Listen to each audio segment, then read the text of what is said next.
Friends, मैं ऋषि त्रिपाठी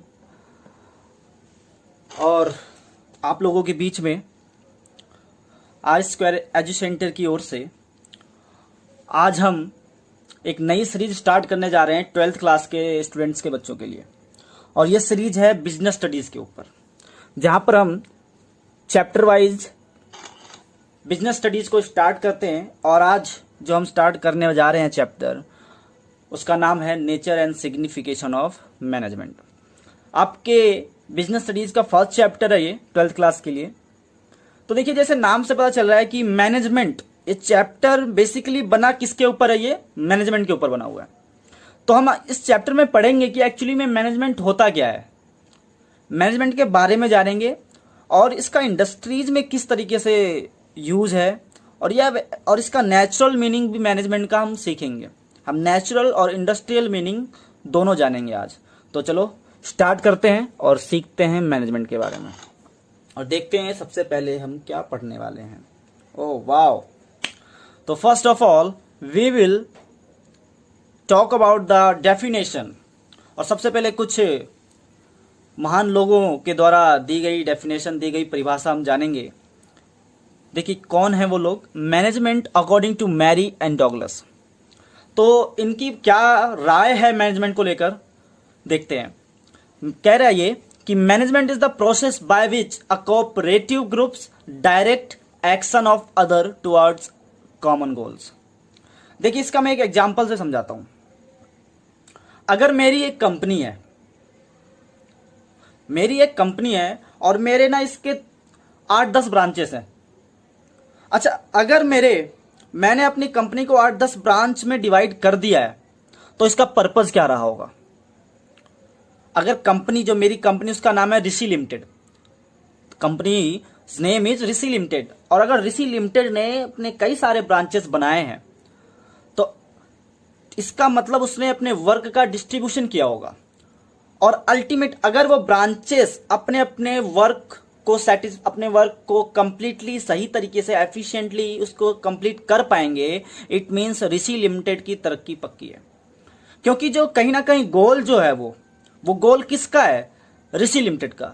ऋषि limited ने चाहा तो ऋषि लिमिटेड ने ही अपने ब्रांचेस बनाए थे, और ब्रांचेस अगर जो अपना टास्क कंप्लीट करेंगे, तो यानी कि ऋषि लिमिटेड का गोल अचीव होगा और ऋषि लिमिटेड यानी कि ग्रो करेगा।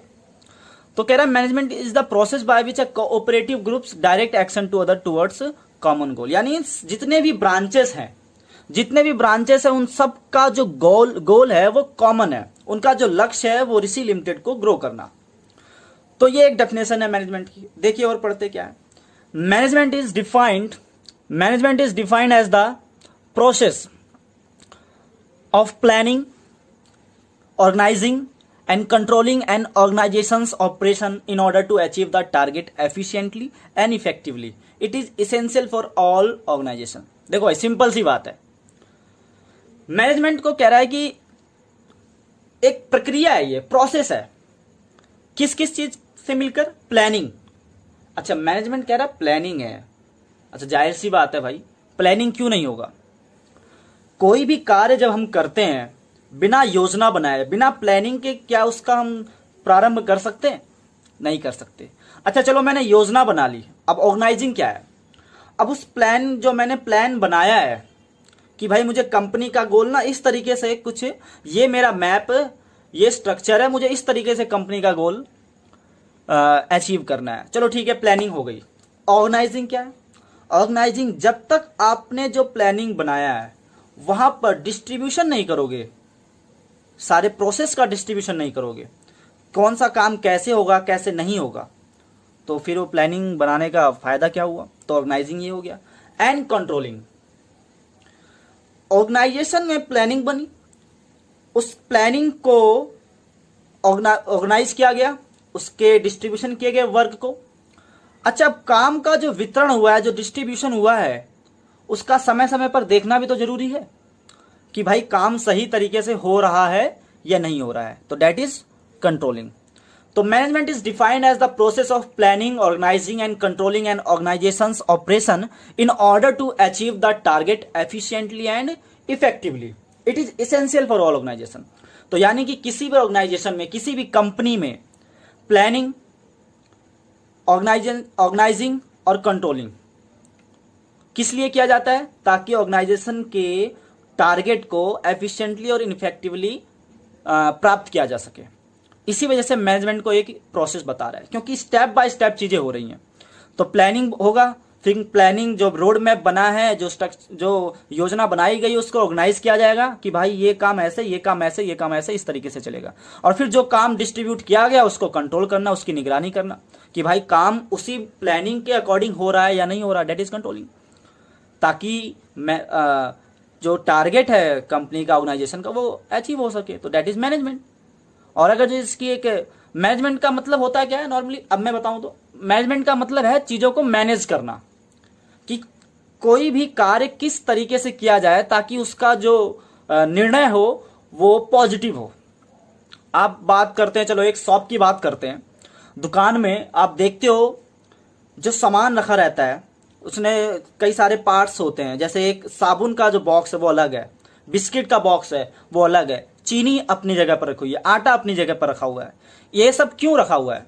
ये एक मैनेजमेंट का ही तो पार्ट है। अगर सब कुछ एक में मिक्स करके रख दिया जाए तो शॉपकीपर को बहुत ज्यादा प्रॉब्लम होने वाली है।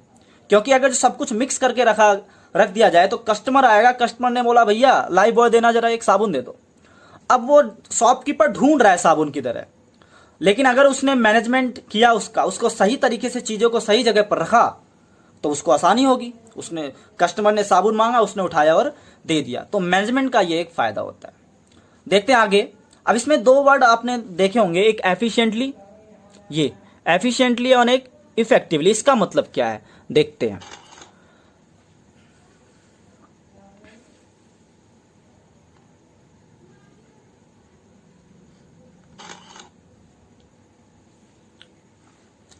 देखिए इफेक्टिवनेस क्या होता है।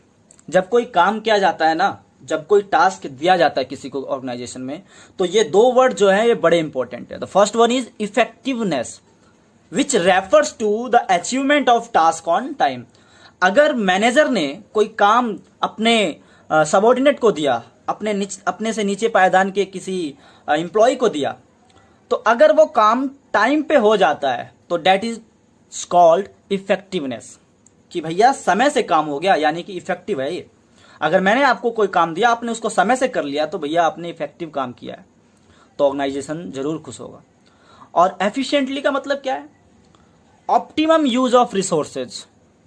अब जैसे इसका एग्जांपल देता हूं, मेरे पास दो एम्प्लॉई हैं, मैं यानी कि ऋषि लिमिटेड के दो एम्प्लॉई हैं। दोनों को 10 किलोग्राम रॉ मटेरियल दिया गया और दोनों ने, एक ने उस 10 किलो रॉ मटेरियल से मान लो 1500 का प्रोडक्ट बनाया, 1500 रुपए का प्रोडक्ट बनाया। और वहीं दूसरे वाले एम्प्लॉय ने उसी 10 किलो रॉ मटेरियल से 2000 का प्रोडक्ट बनाया। इसका मतलब जो सेम प्रोडक्ट, सेम मटेरियल दिया गया था, सेम स्टॉक दिया गया था 10-10 किलो, लेकिन एक ने 1500 रुपए का प्रोडक्ट बनाया, दूसरे ने 2000 रुपए का। इसका मतलब उसने क्या किया है? एफिशिएंटली काम किया है।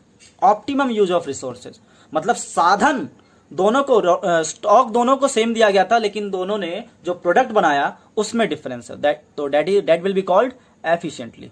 तो इफेक्टिवनेस, टास्क टाइम पे हो गया, और एफिशिएंटली का मतलब रिसोर्सेज का बहुत ही अच्छे तरीके से इस्तेमाल किया गया है, ताकि, और जिससे क्या हुआ, ऑप्टिमम यूज से क्या होगा, हमको प्रोडक्ट अच्छा मिलेगा।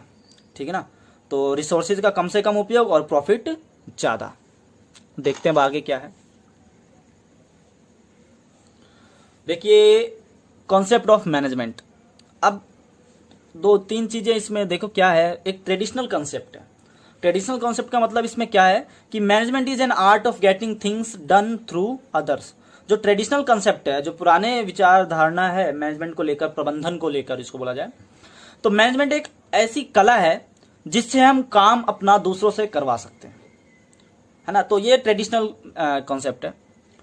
तो हमने भाई दूसरे को काम, हमारे पास एक ऐसी कला है कि मैं दूसरों को बोल देता हूं, वो काम मेरा कर देते हैं, तो ये मैनेजमेंट है। वो मना भी नहीं करते, ऐसा नॉर्मल अगर डेफिनेशन दिया जाए तो एक ऐसी कला है मेरे पास जिससे मेरा काम कोई और कर देता है, ठीक है, getting things done through others. और मॉडर्न कॉन्सेप्ट क्या है? Management is defined as the process to get the things done with the aim of achieving goal efficiently and effectively. तो अभी हमने पढ़ा इफेक्टिवली का मतलब क्या और एफिशिएंटली का मतलब क्या है। तो मैनेजमेंट एक ऐसी प्रक्रिया है जिसमें काम तो हो रहा है, मेरे को गोल भी अचीव हो रहा है, लेकिन किस तरीके से? Effectively and